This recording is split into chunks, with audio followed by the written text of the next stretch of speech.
We're going to go over chapter 6 right now, which is going to be identity and personality. Good news. So, I took a practice test and I actually scored a 130 out of 132 on 6 OSH.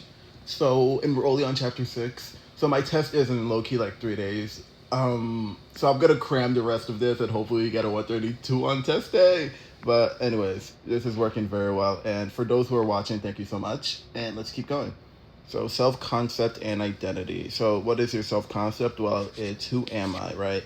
It's going to be your categorical self, which is what you think, and then your external, which is what you get from the world. So your self-esteem is going to be how we evaluate ourselves. So what do we think about ourselves? And don't get it mixed up with the way I remember this is I say self-efficiency. So it's again, how efficient are you at succeeding? So then we have your locus of control. So internal locus of control is how much you think you can control outcomes, and then external locus of control is how much like how much the outcomes are out of your hands. Okay, so it's like beyond your control.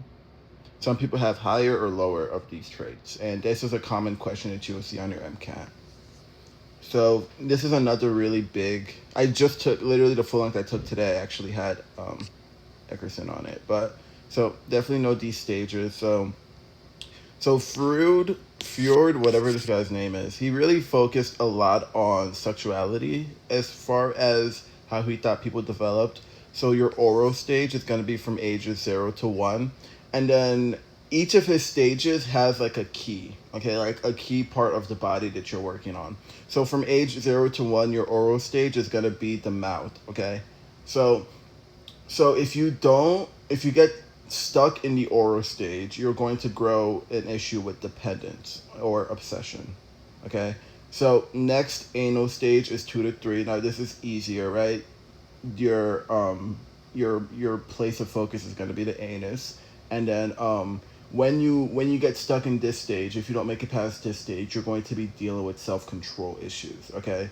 So again, you must know that, okay? So things you must know about this is you must know the zone, okay? So again, oral is the mouth, anal stage is the anus, and then you must know what happens if you get stuck in those stages, okay? So if you get stuck in the oral stage, you're going to grow an issue with dependency. If you get stuck in the anal stage, you're going to lose self-control. Because what kids learn here is being potty trained. So your philic stage, this one is, so in this stage, this is where girls and boys realize that they have different sexual like genitalia, and that is pretty much the key of this stage is that, okay, so think about it like this. Think about an eggplant. Okay, hear me out. Think about if you cut an eggplant, right? And then you give one side to the other, right? So the guys have the eggplant and then the girls have like an eggplant. The point of this stage is the girls are going to realize that the guys have a bigger genitalia than them. Okay, I know that is a super weird analogy, but the thing about the MCAT is it's always easier to remember things with word analogies. So the whole point of the stage is that boys have more eggplant than girls, pretty much. Latency stage, there is actually latency, good name, right? So there's actually there is no zone in this stage. This stage is going to be more about learning like school and stuff, like your 7 to 12. There is no zone of sexuality that you're going to grow. And then genitalia stage is going to be obviously your genitals. So in this stage, this is where you start being sexually attracted to people that are outside of your family, which is the key. And if you get stuck in this stage, you're going to grow very bad sexual tendencies and desires. Okay, and then the main focus, the main area of the genitalia stage is going to be obviously your genitals. And yeah, so I would definitely know those stages. I hope my silly explanations helped a little. And definitely you should be doing cards and flashcards on those for sure. So Eckerson's, so this I want you guys to like study on your own. It's a lot. So there's 8 different crises, and then he deals with so again, like trust versus mistrust, right? Identity versus role confusion. So when you're in these stages, I think trust versus mistrust is going to be 0 to 1. So infants. So when we can talk about one stage and then I want you guys to do the rest on your own. But when you're in the trust versus mistrust, right? If you do well in this stage, it means that you gained trust for adults. If you do bad in this stage, that means that you don't have trust for adults. This stage is key because as you grow up, it's going to determine your interactions with other people.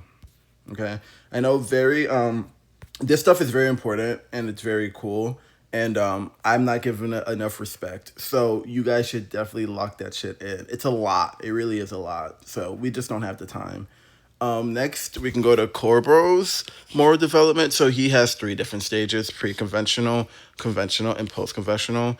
Each of these stages are determined by morals, right? So in pre-conventional stage, right, these are like children, okay? I think it's going to be from like 1 to 7 or something. And then this is going to go from 8 to 12. And then this goes from 12 to adulthood. But in this stage, your morals are determined by other people. Okay? So sorry, I'm wrong. Your morals are determined by self-interest. So in this stage, your morals are determined by your self-interest. You only care for yourself. In your conventional stage, your morals are determined by other people. In this stage, this is where you feel a lot of peer pressure and stuff like that. In post-conventional, your morals are determined by the social contract. So in post-conventional, it's not about what other people think. It's not about what you think. It's about what is best for society. And okay, last thing is your zone of proximity of development. So there's three stages of this guy, and pretty much his whole thing is how much can you learn on your own versus how much can you learn with help. Okay, that's why it's called the zone of development. So each zone, there's a different amount of help that the person needs, and there's three different stages. Stage 1 is the preparation stage. Stage 2 is the play stage, and then stage 3 is the game stage. Okay, and then one last thing that they had is role taking. So this is whatever that you take a certain role to understand others' perspectives. So, okay, that was a lot. These are very important, and in my opinion, Kaplan did not go over enough. So I want you guys to keep studying these. I'll stop it here just because I know this is long. Nobody likes long videos. So I'll see you guys later.